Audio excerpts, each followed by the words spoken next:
Assalamualaikum warahmatullahi wabarakatuh. Selamat malam, Bu Dini dan teman-teman semuanya. Perkenalkan, nama saya Violita Adisti Mutiara Fitri dari kelas Gizi 5A dengan NIM 192231016. Pada kesempatan kali ini, saya akan mempresentasikan hasil dari literatur review saya mengenai 24 Hours Recall Method, yang dimana eh, tugas ini dilaksanakan untuk memenuhi penilaian dari mata kuliah survei konsumsi pangan.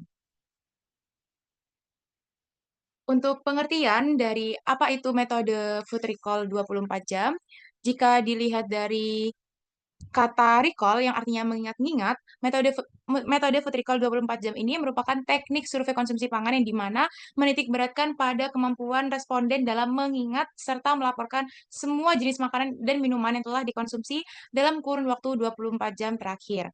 Dimulai pada waktu dilakukannya wawancara, mundur ke belakang hingga 24 jam penuh, atau satu hari sebelum wawancara, dimulai dari sejak bangun pagi hingga tidur malam, dan waktu di antara tidur malam hingga sebelum bangun pagi berikutnya. Untuk data dari Food Recall ini, data yang didapatkan itu merupakan data kuantitatif. Untuk tujuan dari pelaksanaan Food Recall sendiri, yaitu yang pertama, menggambarkan rata-rata asupan zat gizi pada suatu kelompok berdasarkan data Food Recall, kemudian mengetahui proporsi individu dalam populasi yang berisiko terkait masalah gizi, mengkaji hubungan antara pola konsumsi makanan dengan kemungkinan terjadinya penyakit, menjadi dasar untuk menentukan pedoman kecukupan makan dan program pengadaan makanan, dan yang terakhir menjadi pedoman dalam menentukan dasar pencernaan dan pengembangan program gizi.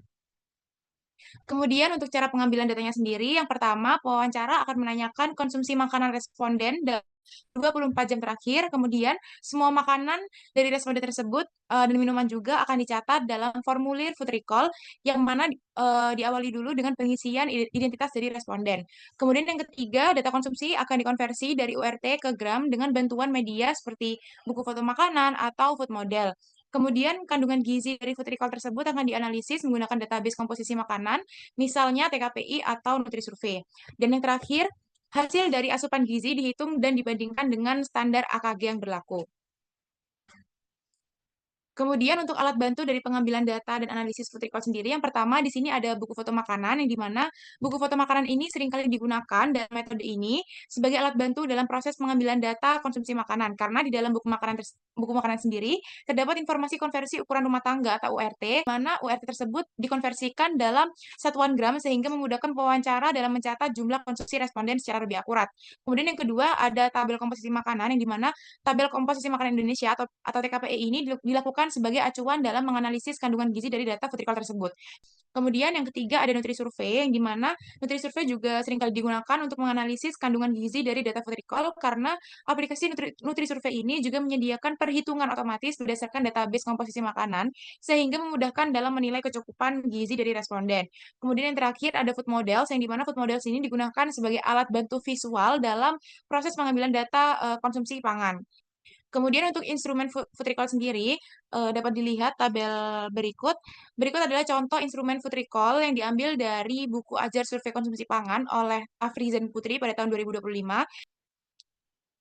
Kemudian di sini ada validitas yang dimana dalam konteks validitas ini metode food recall 24 jam ini dinilai memiliki keunggulan karena mampu memberikan gambaran yang lebih akurat mengenai asupan makanan dan gizi dibandingkan dengan metode FFQ atau kuesioner frekuensi makanan maupun perkiraan yang diperoleh dari survei konsumsi dan pengeluaran rumah tangga atau SKRT.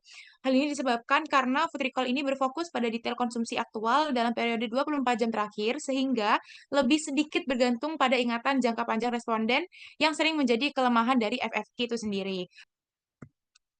Kemudian di sini ada kelebihan dan kekurangan dari metode food recall sendiri. Yang pertama untuk kelebihannya sendiri, metode ini relatif lebih mudah dilakukan dan tidak terlalu membebani responden, sehingga dapat dilakukan dengan efektif tanpa memerlukan peralatan khusus yang kompleks. Kemudian tidak memerlukan peralatan khusus juga dan tempat yang lulus untuk wawancara, jadi biaya yang dikeluarkan selama pengambilan data juga relatif lebih murah, bahkan tidak ada sama sekali. Kemudian, metode ini juga cepat dilakukan sehingga dapat mencakup banyak responden dalam waktu yang lebih singkat juga.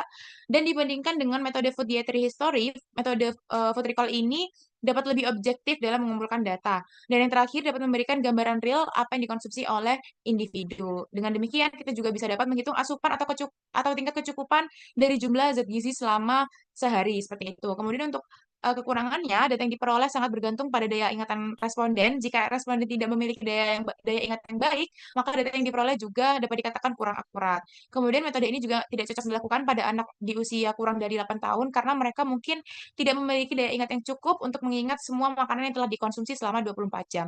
Kemudian tidak dapat menggambarkan asupan makanan sehari-hari apabila dilakukan hanya sekali food recall. Kemudian flat slope syndrome yang dimana orang kurus ini terkadang melaporkan bahwa mereka itu sudah makan lebih banyak gitu atau overestimate. Sedangkan orang gemuk itu justru sebaliknya gitu.